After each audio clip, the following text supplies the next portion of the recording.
अम्मा अम्मा कहते ज़बान नहीं थकती थी इसकी। पर अब तो खुदा जाने ऐसा क्या हो गया कि दुल्हन को पैसे के सिवा किसी चीज से मोहब्बत नहीं है।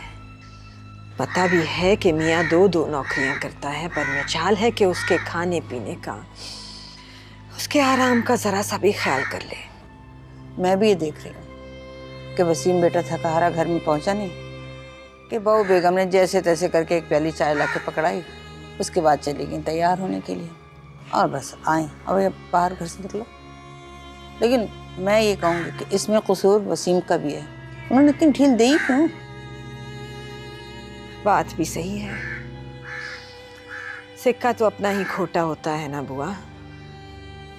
अभी भी आप देख लीजिएगा, जरा बहू नाराज हो किसी बात पे या नखरा दिखाए, वसीम कैसा बेचैन हुआ फिरता है।